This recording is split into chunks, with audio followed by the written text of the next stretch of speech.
he's like, I can't live with it, but whatever. It's in your eyes. It's gonna be what it's gonna be.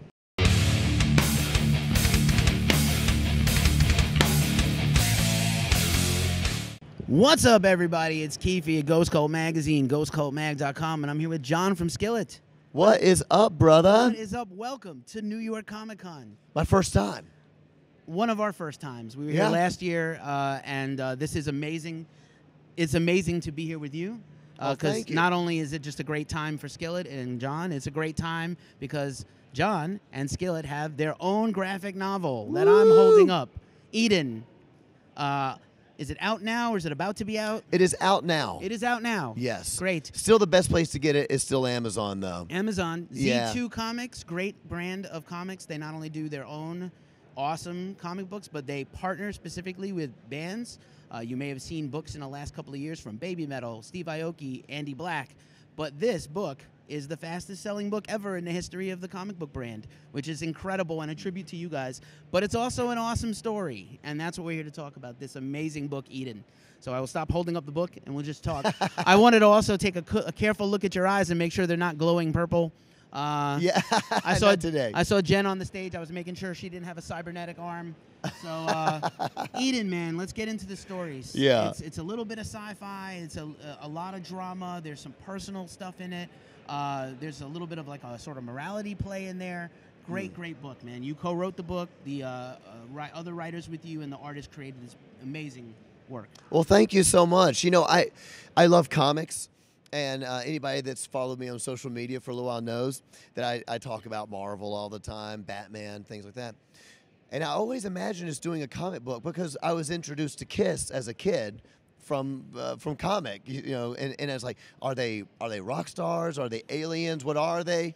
And it kind of created that whole music is larger than life thing that Alice Cooper and even Rob Zombie and things like that. So I always imagined us doing it, but you can't do a crappy comic book because then it's just embarrassing. So when I got called about doing it, I was like, man, I've had some stories. I would love to talk about doing a book. Not so much superheroes, but more in the science fiction realm. And I pulled from influences all the way from Mad Max or even some things, Hunger Games. But for me, it's more like Dune. You know, the Dune series books, which are some of my favorite books I've ever read, or even like Do Androids Dream of Electric Sheep, which is Philip K. Dick. That's right. He's got some weird stuff. I love his short stories are amazing, and that's what Blade Runner was based on. If people know the movie Blade Runner, which is one of my favorite movies, so I drew on a lot of those kind of things for this post-apocalyptic world. You know, the Earth is dying. And there are these groups of people all having this same dream, kind of a prophetic dream of a door that leads to paradise. And as you said, there is a play in morality. There's this idea that humans are trying to get back to where we came from. And maybe we go back to a more innocent time, a more simpler time where we don't screw it all up. We don't kill each other. We don't hate each other. That would be a beautiful thing. So that's kind of the idea. To me, all great science fiction has religious undertones to it, you know, whether it's even The Matrix, Dune, as we talked about, even, I don't know, 1984. There's these religious ideas, Blade Runner, the Philip Dick stuff all has that crazy philosophy, and I just love that about science fiction. Awesome. I think the thing about the dystopian nature of the story definitely lends itself to, it's got some religious tones, but they're subtle and they're very, very telling for this time. I found reading through the story today, I was like, this thing is so relevant to right now. It's not just an awesome graphic novel and a really great story and beautifully drawn and written, but it's like so telling for not 2019, probably specifically America, but probably the whole world. Definitely had to have been sort of a little bit of a calling there for you. Yeah, I definitely wanted to be able to write something that books really mean a lot. I love books, and they mean a lot to me. And I always find that books or film will challenge the way that I think. And so I was thinking, how can we talk about this idea of going back to a simpler time? How does that relate in our world today? And there's a lot of obvious parallels, the way that we maybe don't love people that aren't like us. And we're seeing this, I think, all across I was talking to somebody last night, to a fan last night. It was actually a radio DJ and his son, and the dad had grown up in Chicago their whole lives, and then they moved to Wisconsin. So the dad is a Bears fan, and the kid is a Packers fan, which I live in Wisconsin. And I said, man, if one family can get along and like the Bears and the Packers, then there is hope for everybody. So that's kind of similar to probably Mets and Yankees fans. There's probably some cohabitants. You're not supposed to, but there's probably some gotta make it work. cohabitators.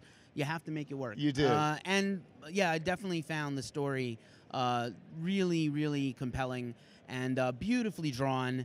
And, it's definitely, I think the thing that's great and the reason people are drawn over and over to science fiction, specifically dystopian dramas and things, is because there's an air of realism. Like, this could happen.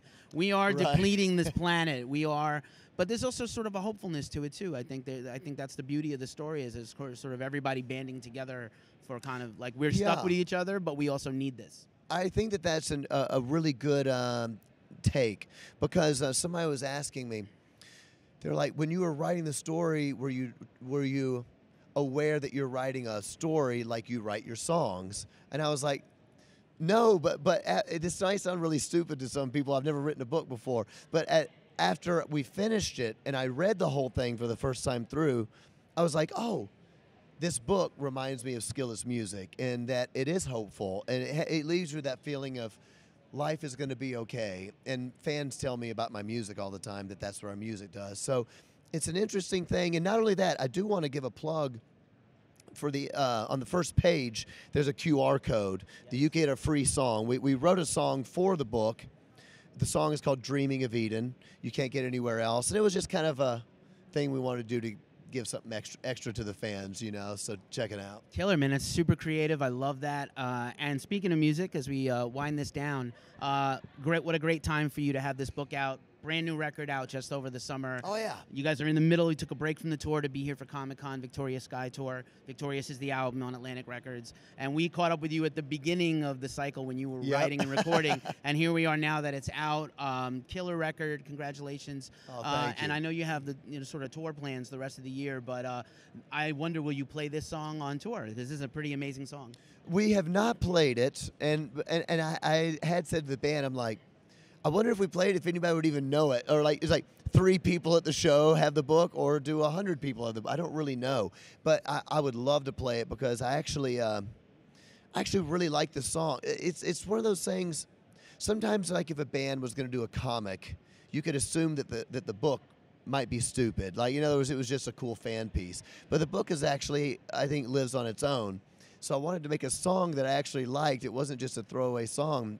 So after we made it, I was like, man, I really actually love this song. Can we play it? But I don't know how many people know it. So we'll see. But we are on tour now, and we played last night. Massachusetts. This is my first time to Comic-Con. It's always one of those things. I'm always like, I'm going to Comic-Con this year, and then I look at my tour schedule. I'm like, there's no way. I'm too tired. Well, you guys have been But I so have to be busy. here. Yeah, of course. Well, you had to be here for work, but you guys have been so busy the last couple of years with the side projects and solo albums, and now this album. I'm super proud of you guys. Just quickly, any future plans for Fight the Fury? That EP was so killer. I would love to see another release. Well, thank you so much. No plans as of now. I do hope to do something.